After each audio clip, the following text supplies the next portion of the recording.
off by asking about your last time in Glasgow, actually, because I heard that you were accosted by a gang of white geese. I was at a truck stop. I don't know if you guys call them truck stops there, but yeah, no, I was. They were following me around. I love that city, man. That was such a good time. There's always something crazy happens. Oh, no, the audience was just so... I remember that night, they were just so alive. They were just so full of energy and just robust in nature and jovial. It's funny that we begin with an anecdote from touring, because I think, was it your first album? I don't even know if it's made it onto the internet. Was it called Wilbur Mountain? Was an album about traveling? Wow. Yeah. Not what people know about Wilbur Mountain. That's a deep cut. Well, I'm intrigued because are there any parallels in making an album like that, which is very much about traveling and about being on the move? And then how does that compare to creativity within COVID times and being very much stuck in the one place? Are there any interesting parallels there? Well, I've realized that I actually like being in one place. I never realized how much of a hermit I am. I like traveling, but I feel like, I did all my traveling in my 20s and late teens. I mean, by the time I was 18, I'd seen 38 of the 48 continental United States. Wow. So I've been traveling for a very long time. Was that traveling with music or just traveling in general? It started out with just traveling in general, and then that turned into traveling with music. They sort of went hand in hand, informally at first, just by busking and meeting people at bars, and then going back to their houses and playing, and then becoming shows and sleeping in your car or sleeping on a park bench. Or me and a bunch of friends in my early 20s really threw ourselves out to the wilds of America. I think we were driven to the road by, all the songs that we had heard and, Kerouac. And we were just like, we wanted to be a part of that beat, so to speak. And it didn't really stop for me until COVID. I've become a much more stable person. I didn't realize that it's not that, how do I put this? I've learned to love being at home. I don't miss the road nearly as much as I thought I did, but I do miss playing shows. I played a show recently. I'm sure I'll get the bug to travel again. The break has been nice, though. I saw as well. So that was was that through most of your 20s you were doing a lot of that traveling? Yes. And it became, I didn't become a professional touring musician until till 27, 28. So until then, it was just DIY tours. And before that, it was just adventures. I guess you're collecting quite a lot of stories in that time, though, that you then kind of utilize once you get into the spot that you're in at the moment. Yeah. I don't know if I can't say if I've collected so much as individual stories, but I think that it's more of collecting the story of America over the last 15, 20 years. Like, I've seen it change. I've seen it grow. I've seen it homogenize. I've seen it gentrify. I have my relationship with the road as a living, breathing organism that I know very well. Like, I feel like I watched towns get destroyed by Walmart, then rebuilt by hipsters, and then now taken over by Amazon. And everywhere you go is a Chili's and Applebee's and a Love's truck stop. It is a lot like watching. It's an environment, It's an economic environment and a textural landscape environment as well. Well, yeah, I mean, I think one of the kind of main motifs of this new album is that idea of commercializing art and branding. How, like, what you've just been discussing bleeds into that, yeah. Evil stuff, man. I don't know how the letter R snuck into the word band. I blame not the White Stripes, the Black Keys. They made selling out to Apple commercials cool. I don't know, man. I think it's, call me old fashioned. I think that stuff's not cool. I don't think it's like I feel like, how old are you? I'm 20. You're 20. Okay. Yeah. So, all right. So I'm 34. So, like, I watched, some of my favorite bands growing up were like the Arcade Fire and like Bright Eyes and like Modest Mouse. But like particularly a band like the Arcade Fire where that chanting that they did that was so unique to them was commodified for commercials that sold me crap I don't need. Do you think that's the fault of the band, or is that because there's been so much revenue kind of taken out of the industry and that's a kind of key way to make some of it back now? Well, I can't say for certain that I would never accept money from a corporation. So I can't say necessarily that it's the fault of the band. The problem is that it's become the standard. It's what people are aiming for.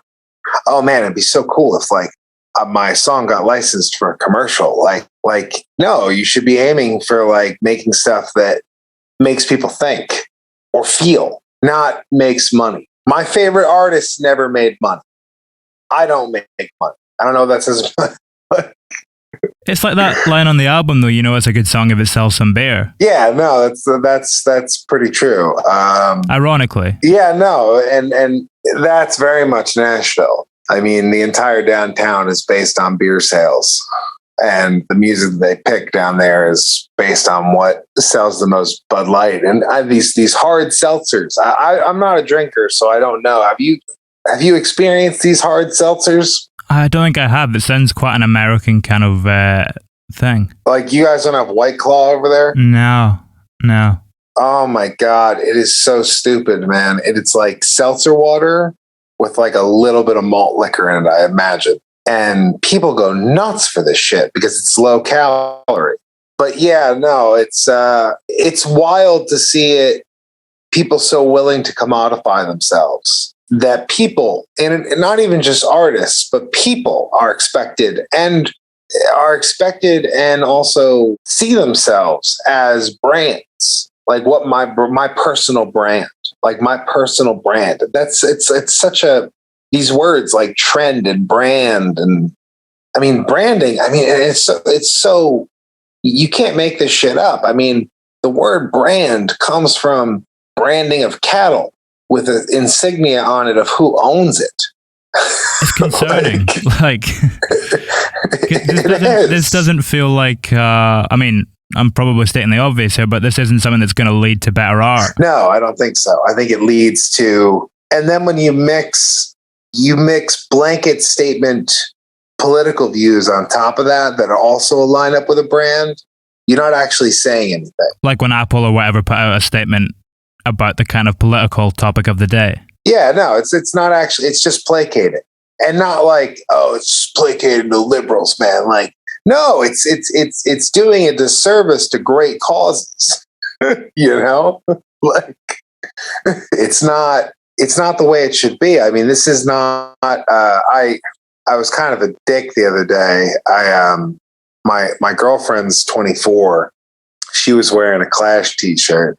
And I had to ask her, I was like, what's your favorite song? She couldn't answer it.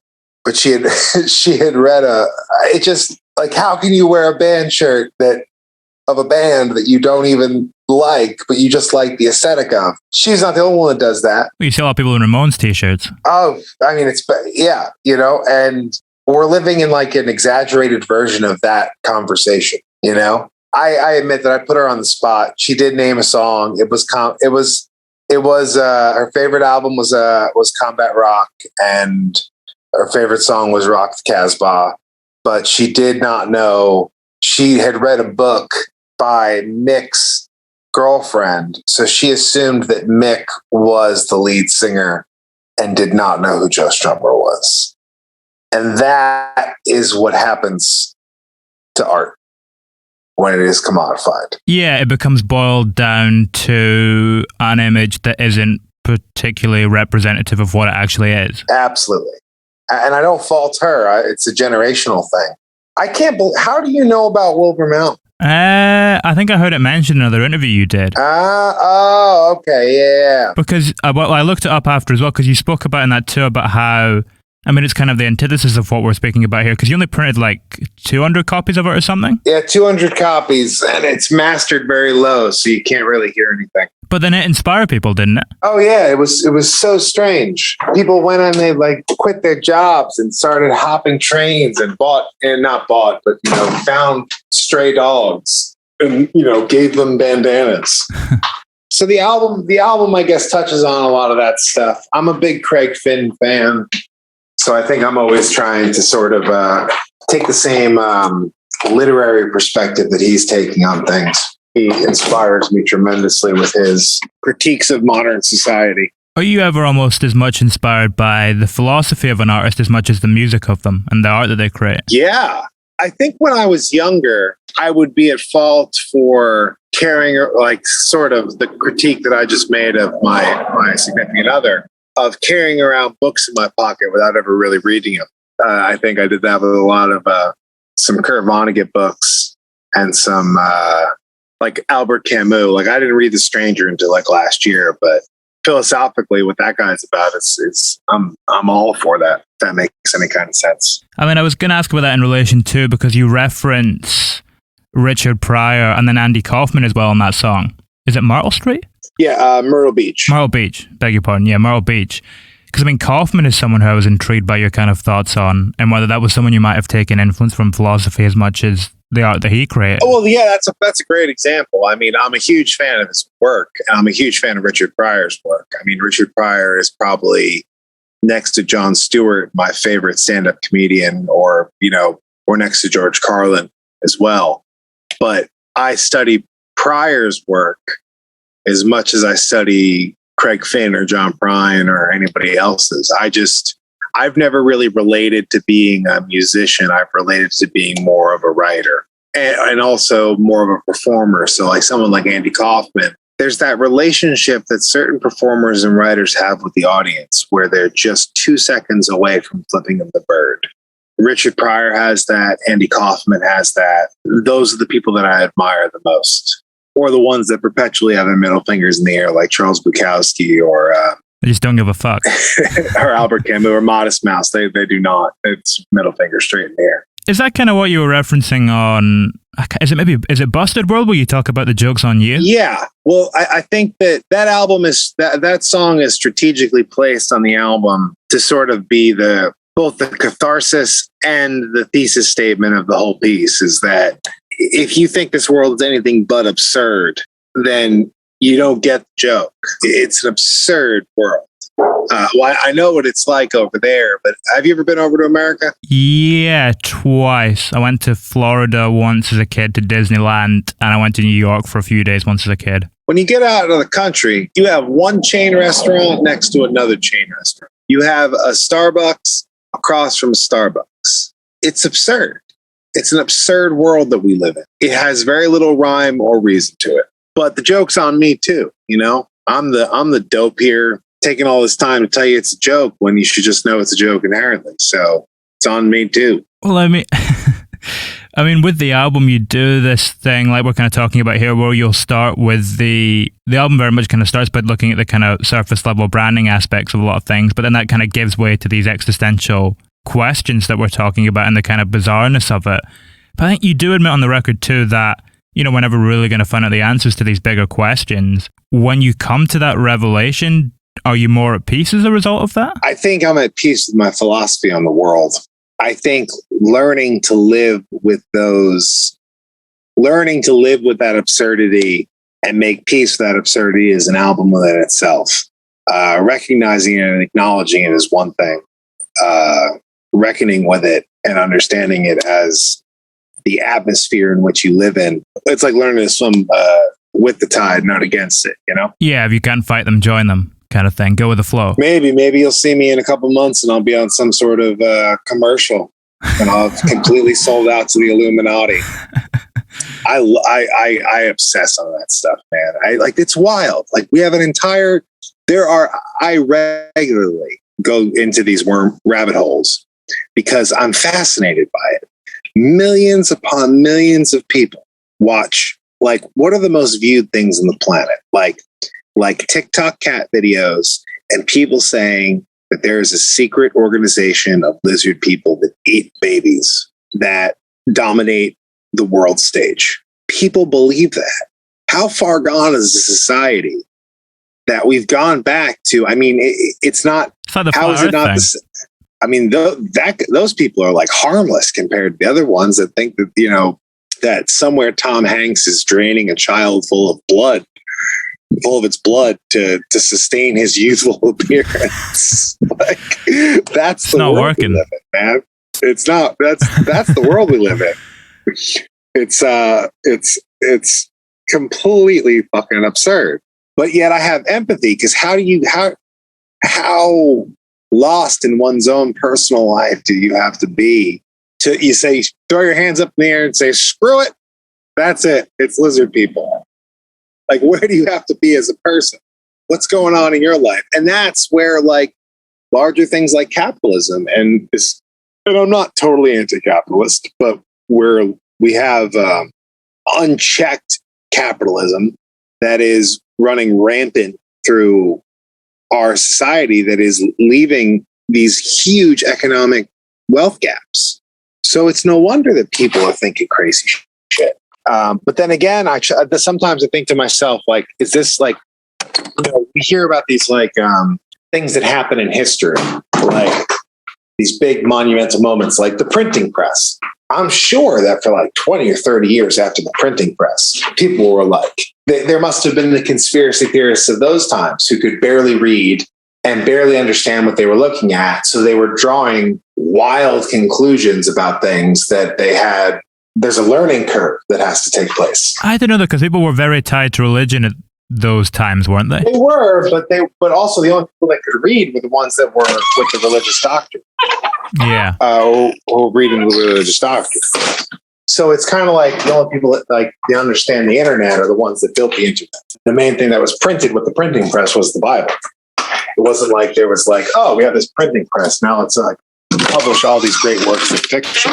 Printing press was basically like a way to mass produce the Bible. Yeah. I'm just thinking about what we've been saying in regards to the kind of, the lizard people and the Flat Earth Society and where this all goes, because it doesn't feel like it's going away. It's heightening, if anything. I think that's where human empathy comes in. And you have to reach across the aisle. I would just as gladly do press interviews if my label also sent, and I would be just as happy if my label sent me 10 flat earthers to talk to. Might be more interesting than quite a few of the press interviews.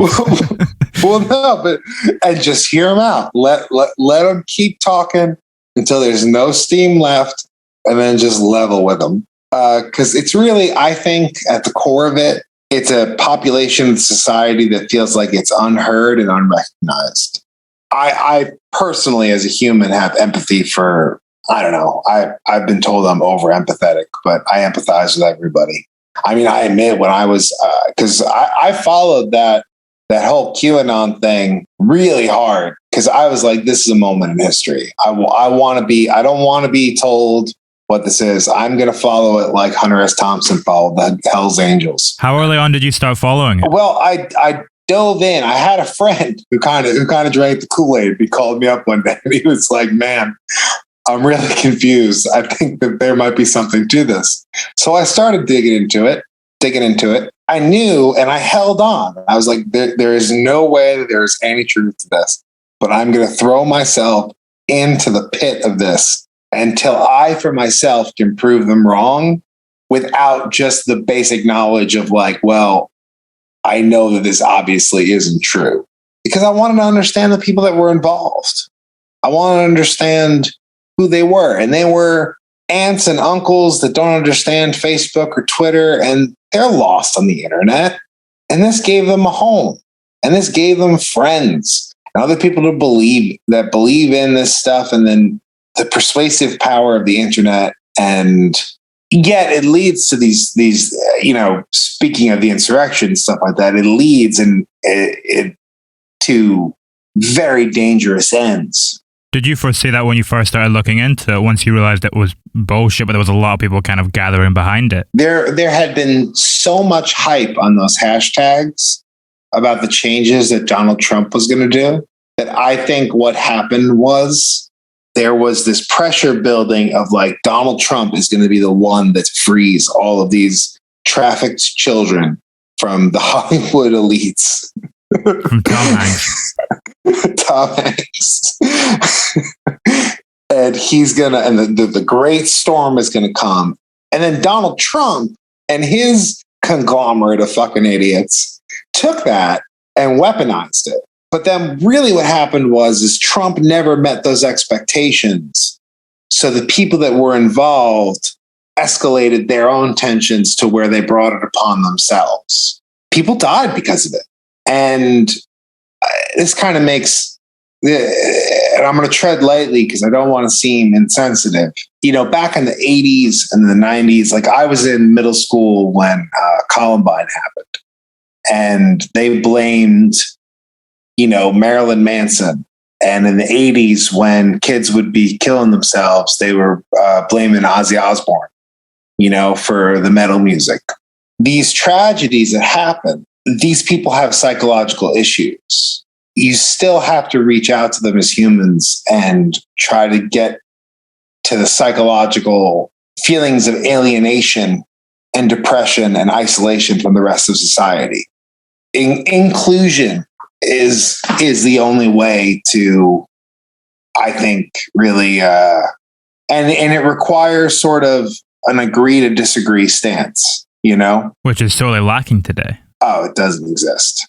It doesn't exist. And it's a shame. And I as a lifelong Northeastern liberal, I mean, I have a cat named Robert Kennedy, That's a good name for a cat. Bobby K. I have a lifelong Democrat. They're not doing humanity too many favors either.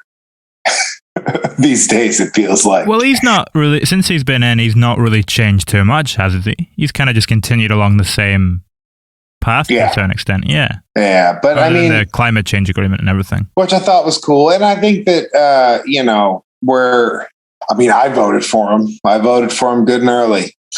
I could not take any more of that asshole. You didn't have much alternative. Well, I've never disliked Biden, and I think it's a very American, I don't know what it's like politically over there, but it's this very American thing to put all of these as a nation, talk about the absurdity of it. The infrastructure of government goes from local all the way to Congress and the Senate and various different departments of justice and the Supreme Court. There are so many other things besides the president, but it is such an American concept to think like, you know what? Everything rests on one guy. His name's Clint Eastwood and he's got a revolver. No, we are the government. We are the people. And you can have a broad effect by just being a part of the community that you live in. And that there isn't one human being. It's a Superman complex that there will be. And it's kind of why, look at cinema. Cinema has just become an extension of Marvel Comics, because we're obsessed with this concept of this one saving entity, that the burden of all, maybe it roots back to Christianity, the deep Christian nature that Messiah complex. That's kind of what I like about Biden, though, is that so much of the emphasis of what he's about is on the cabinet and on the people who are the team surrounding him, which I hope that changes the way that we view politics in the future, where when we don't think about just electing one person, we think about electing their entire team. Do you think Biden, people thought about that when they voted for Biden? I don't know. I think people were just so scared of Trump, and I was never scared of that guy. I remember when Trump was elected, or the night of the election, I was actually on tour. I was like, man, if Trump wins, this is the president America deserves, because this is just ludicrous. I don't want that guy. I wouldn't want that guy serving me a slice of pizza. Like if that guy owned a pizza place, I wouldn't go to it. And that's just by the way he interacts with people. Like, it doesn't take that much to see that guy's a jerk. I'm not scared of the dude. He's an idiot. Who thinks he's smart, which can be quite dangerous. Oh, tremendously dangerous. So I was very glad when Biden got elected, just because how much more of this could we take? It was brutal. I think particularly last year. Yeah. Oh, the pandemic. So yeah, Trump. Sorry. On behalf of America, I apologize for that guy. That was our worst. You mentioned something quite interesting earlier on, maybe about 10 moments or so ago, where you said that you've been told that you have quite a high level of empathy for other people. You know, when we're talking about the need to listen to people and not isolate them. Is there any link between that and songwriting creativity, do you think? Oh, I think so. I think that I think writing is a job of service. I think that the writer's job is to be a conduit of a particular type of energy that lives in the ethos of something, that it's your job to take in people and put them on paper.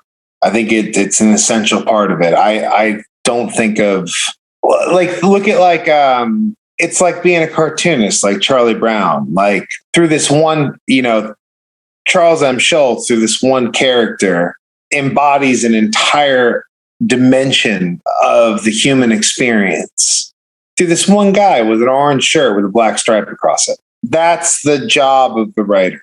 So I think that empathy plays a crucial role. And I don't think that I personally like many artists where I feel like it's entirely about them. Like I'm like the character that's singing in that on the record is just my Charlie Brown. It's just meant to be a relatable point.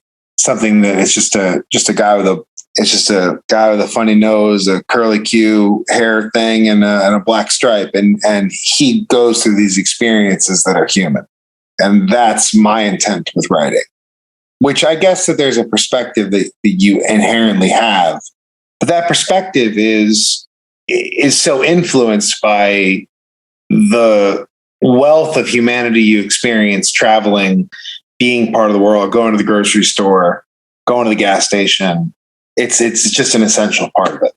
It's the only part of it. It's almost like empathy, like based on what you're saying, it's almost like empathy is what allows you to tap into those broader issues and find that connective tissue that's going to resonate with people. Yes, you just put that very well. That's exactly what I meant. I'll remember that for next time somebody asks me that question, because that was exactly what I meant.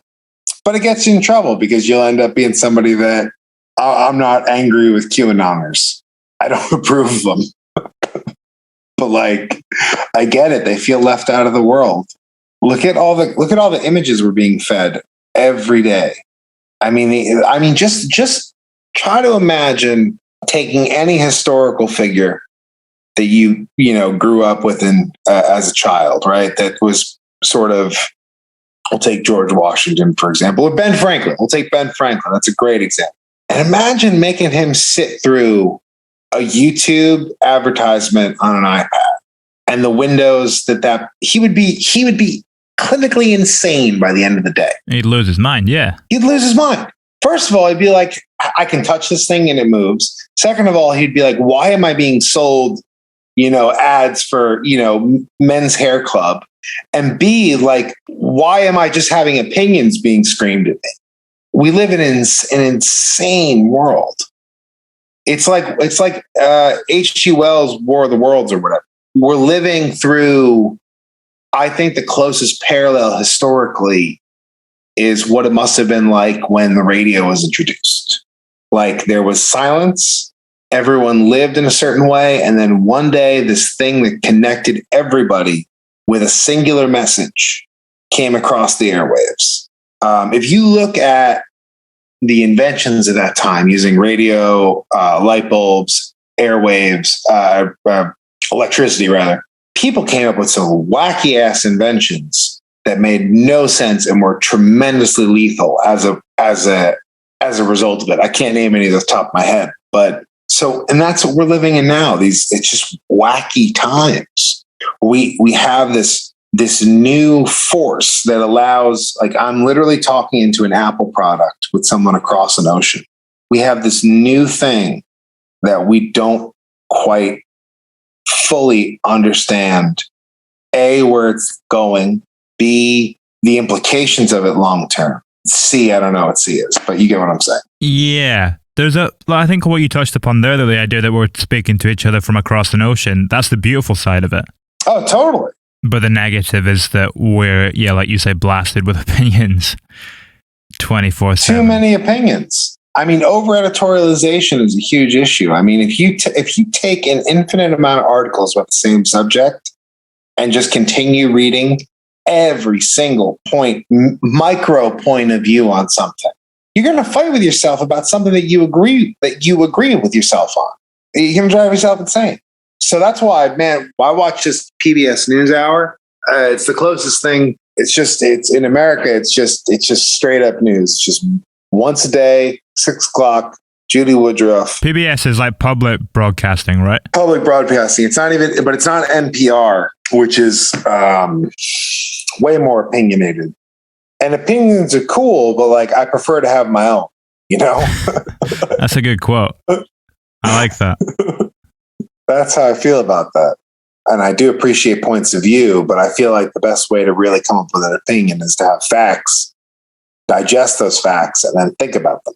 But then again, like we're living with devices that can process information faster than we ever could. And our biggest resource is that human element, that thing that makes us human, which is what also makes us monkeys. Could that make being creative more valuable, though? If we move towards this kind of AI world where it's very desensitized and, you know, maybe a lot more intelligent than us, but very kind of taking emotion out of it, could that make the kind of gift of songwriting more powerful? I think it could, depending on who's holding the pen. And if people continue to hold the pen for the purpose of being part of the algorithm, we're living in like Warhol's wet dream. Well, that was his quote, wasn't it? That everyone will be famous for 5 minutes. Yeah. You reference Warhol on the album too, I think, don't you? I do. I think he gets a name check. I can't remember what song, though. It's not impossible. I do. I feel like I really hope to one day be referred to as reference rock. That sounds like a very kind of modern day concept, though, doesn't it? Well, I mean, I think it is postmodern originality, and I think it's wonderful. But it's got its roots in. I think Dylan really popularized referencing in modern folk music and folk writing. I mean, if you look at a song like Desolation Row, it's just reference after reference after reference. I'm trying to think. Warhol. Did I mention Warhol? I don't think I mentioned Warhol on this album. I think you did. Not to fight you on your own lyrics. No, it's possible. I'm sure there is one, but I can't remember. I think it's when you're talking about the suits on one of the songs, and they reference Warhol. I think you're right. There's a lot of references in this album. Oh yeah, Warhol, Artvertisement. Title track. Yeah, the title track. Oh yeah, and I mentioned Sartre, Warhol, and Joni Mitchell. I didn't think about that because I always think that what I loved about writing that song and producing it was that I was able to make a punk song that referenced Joni Mitchell, who is arguably the most punk of the entire movement. Very punk. She was so fun. She's a badass. Till the day I die, she is so much of a better writer than Bob Dylan. Just so much of a better writer and gets none of the credit for it. And Dylan's quintessential work of Blood on the Tracks, in my opinion, is just derivative of Blue. It's Dylan trying to be Joni Mitchell, but Joni Mitchell's so much better at it.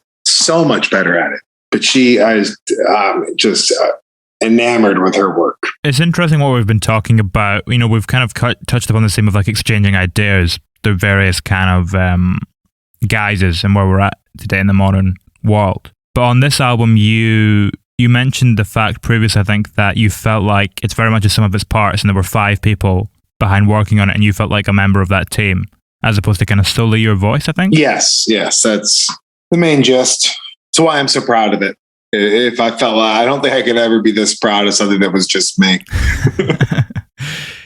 Is this something you kind of been planning for a while? Was this a desire you had to collaborate much more directly than maybe you had previously? I knew that Nashville was pointing me in a direction that was farther away from my roots, which is indie rock and punk music and snarky sounds. I have the utmost respect for session players and people that make their living off of being like the best at their craft. But it's at the end of the day, what I'm drawn to is the person that's playing with such a sense of urgency, and they're playing like they really got something to prove. I was able to find that in my group of friends that were very like-minded. If you haven't checked out Ryan Saab, he played the electric guitar and some of the backup vocals. Ryan Saab of the Dead Mall, which is basically the band that backed me for this record. He's phenomenal. He's just phenomenal. That dude's got so much piss and vinegar. He's really worth checking out. But I wanted to reconnect. This album was about reconnecting with who I was before Nashville. The kid who played in punk bands, the Mikey. That's the major failing of this album is that everybody seems to get it entirely, except for this one point that, like, don't you get it? I'm Mikey. Folks will come to me like, dude, I know I'm Mikey. I swear to God, like, who's Mikey? I'm like, I'm Mikey. This is me. Well, I was going to ask you about Mikey, because that song kind of looks at someone. I mean, the indication is someone who's kind of overstayed their welcome a little bit. Oh, that's me. That was me then. Do you think that there is an optimum number of albums for an artist in order to kind of say what they need to say? I have been giving that a lot of thought lately.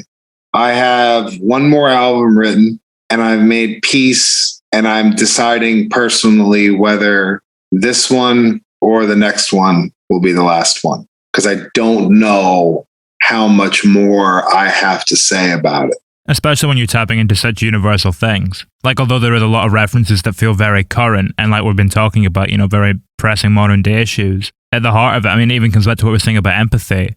It's a very timeless kind of universal thing that runs through the core of your music. I feel like I made my case, and if this album, like if Anti was to drop me or something, I don't know if I would pursue making the fourth album. I have it written.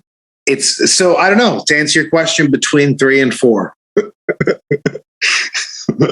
I think no artist needs more than 3 or 4 records to really make a point. I noticed you started drawing though as well. Is that something you could kind of maybe segue into for another way to express yourself and expand upon these ideas? Yes. And I'm not saying that I wouldn't. Well, the reason that I've been thinking about it a lot lately is that I'm 34 years old. I've been traveling since I was 17. I've been trying to write good songs since I was 8. I am the definition of one-tracked.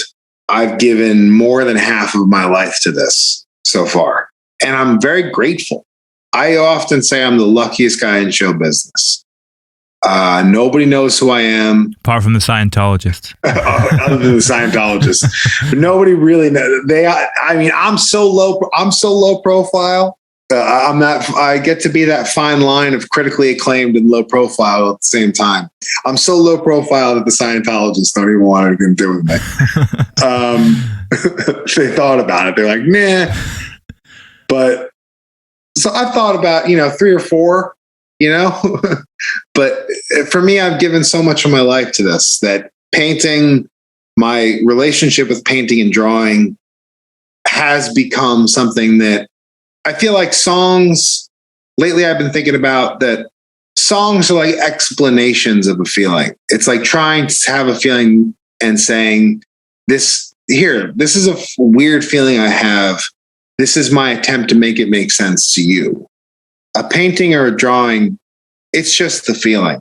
It requires no audience and requires no acceptance. Songwriting inherently requires acceptance. Unless you're writing from the same way that someone's painting, where you're just like a Nick Drake who's just writing for themselves. You know what I mean? Like, but for the most part, historically, songwriting is something that is built for applause, for instantaneous recognition. A painting, I have to admit, feedback in a way that you can't really with many art forms too. No, and it's amazing. With painting, I got to be honest with you, I was pretty broke a couple months ago, and I started selling some paintings. I miss them. I'm glad people have them, and I'm glad people wanted them. That was very cool. Does it feel a little bit like giving your song up to an advert? Is it kind of letting go of a kid almost? It is, in the sense where suddenly it has a financial figure attached to it. Yeah, but I was very, very particular about how I dealt with that. And I let people pay exactly what they wanted to pay for the paintings. So someone could literally get a painting of mine for 50 cents if they wanted to. Because my music life is so commodified to where a record has a certain budget. That budget makes the record. That record then has a certain fixed price point because it's been manufactured by a certain entity. And that's really cool. But I want to retain the feeling of it not being a commodity for as long as I can with the art and the illustration. And also it's just fun. It's fun to discover. I mean, I know nothing about painting or drawing. So every time I do it, it's a virgin. It's totally exploring, where I've given most of my life to the pursuit of making words that encapsulate feelings. It's think about that, making words that encapsulate feelings. And then it's it's almost gratuitous too, because really you could just be like, I'm sad. You can say it. We've made one word for it. Sad. Happy. Oh, there's a hummingbird right outside my window. Wow. That's fortuitous. That's a good omen. That's a good omen. How much of your self-worth do you think is tied up in your music? I'm a man of little pride. I care tremendously about my songs as if they were my children. It doesn't matter so much what happens to me as long as they thrive. So I guess that could be not so much self-worth, but I have sacrificed tremendously on their behest. To the point of being impoverished. To feed them, I have to make no money, apparently. Well, I recently was thinking something like the saying for artists should be like, if the artist is broke, don't fix it. And that's okay. I myself have very little to do with it. I guess it's a conduit. It's an energy. And I'm happy when everybody else is happy in the situation. I really do like knowing that my audience is satisfied. I have a very small but loyal fan base. And when they tell me that they're enjoying what I'm making and it means something to them, that's just the coolest feeling in the world. It's just so great because it's like sending out a beacon for like-minded people, Yeah. And that's the coolest feeling in the world. The audience, my little group of weirdos is just the coolest. And it's small, but it's loyal. I mean, I don't check my Spotify numbers that much, but one of my songs from the last album recently cracked over 100,000 plays. I only got anywhere between 7,000 and 10,000 monthly listeners. That means that person, they're going back to the material. The person that is into what I'm doing is into it. It must mean something to somebody,